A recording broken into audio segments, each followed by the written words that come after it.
What's up, everybody out there in the YouTube world? Tim here with Tim88 Fishing. Guys, we finally got the channel started. You know, it's been something I've been wanting to do for a while, but you know, this and that's came up. You know, some lack of motivation, other things like that. You know, plus just figuring out how to do all this stuff. You know, it's a whole learning process. So here we are. Typically, you know, I'm going to be doing a lot of fishing. Of course, Tim88 fishing, kind of goes together, huh?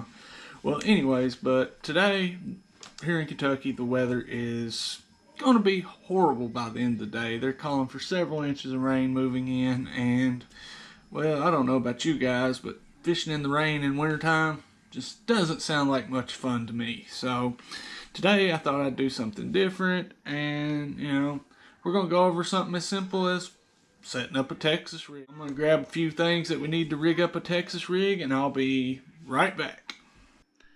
Alright guys, I'm back. I think I've got everything we need to rig this up, so here we go. You know, we're gonna go over material, you know, what we need, our basic setup here. First and foremost, fishing pole, you know. Doesn't have to be nothing fancy, you know, like I prefer to fish a Texas rig on a medium heavy. You know, this is a 610 medium heavy Xfinity Lew's rod with a Abu Garcia Roxanne reel on it, you know, which is a little higher end setup, except the rod's kind of a cheap rod, but you know, it's a nice reel. And what else we've got here is got a bullet weight, because we're going to rig this thing weighted today. Some 4/0 wide gap worm hooks. And for today, you know, we've just got a Senko. We're going to rig this little Senko. I think this is watermelon black flake.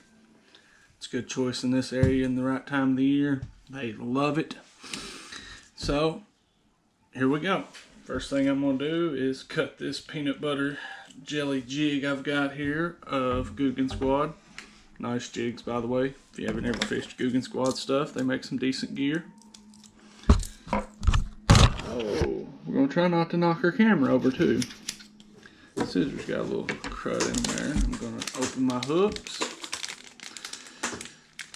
Or actually, I'm going to cheat. I've got a box over here with terminal tackle already open. This is actually a little smaller hook than what we was going to use, but it'll work for our demonstration. First thing I'm going to do is I'm going to put my bullet weight on.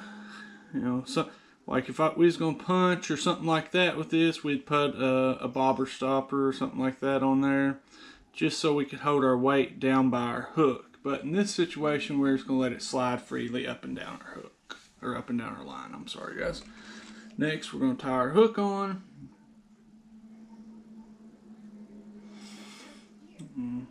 I'm just going to use a simple fisherman's knot here. Hook is sharp. Just poke myself in the finger with it. It's not the best way to test your hooks, but usually you'll know if your hook's sharp when you stab it into your finger.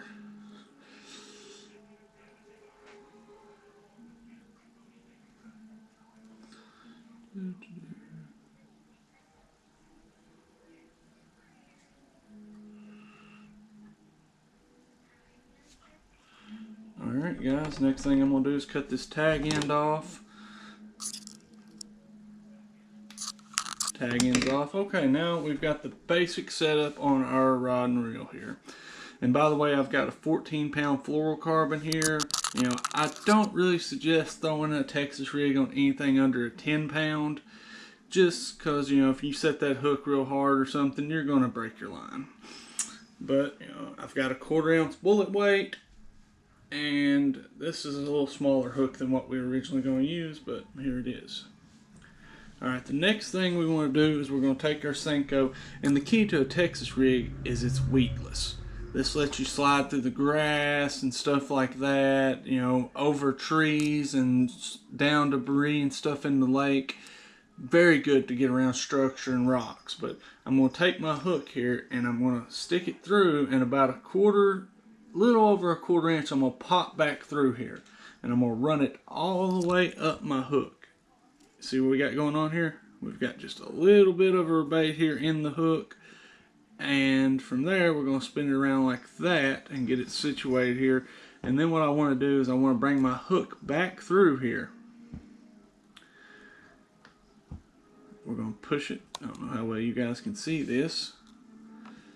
We're going to push it back through right here.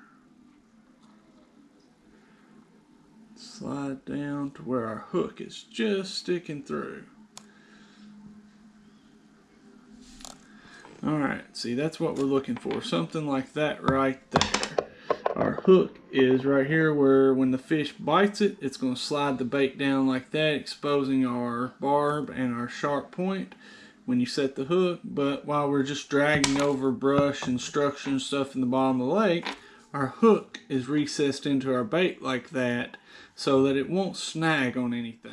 Alright guys, off camera I went ahead and rigged up a creature style bait. You know, this could be a crawl or anything like that on a hook, just to show you guys what you're looking at. Once again, we ran the hook through right here at the head. Got about a 1/4 inch or so of the head, then the hook pops back out. You can see right here on the back side. And then we run down through the body and we hook back in it down here at the bottom. I don't know how well you guys can see that, but what happens when that fish hits this hook and bait, you see that? There comes our hook exposed. There's that sharp barb and sharp point ready to hook right up in that fish's jaw. But for the most part, we're weedless. So, you know, we can get in all those hard to reach spots, tough access points, you know, bouncing. You know, a lot of times bass and stuff, they hang to cover. You know, you're going to find them by trees, by big rocks, by, you know, just something they can ambush. Because, you know, predators aren't going to stand out in the open and scream, "Hey, I'm right here, let me eat you." No, they're going to be lurking around the corner, hiding behind the tree or something, and they're going to pop out and just wham and get that. So, you know, the tighter, rougher coverage you can throw your baits in, a lot of times you can find some of the bigger fish hiding in such areas. So guys, I just want to show you this creature here, and you know, hope y'all enjoyed this tutorial, and we'll try to get some more stuff out there to you. Hopefully we'll get to do some fishing when the weather gets better. Peace out.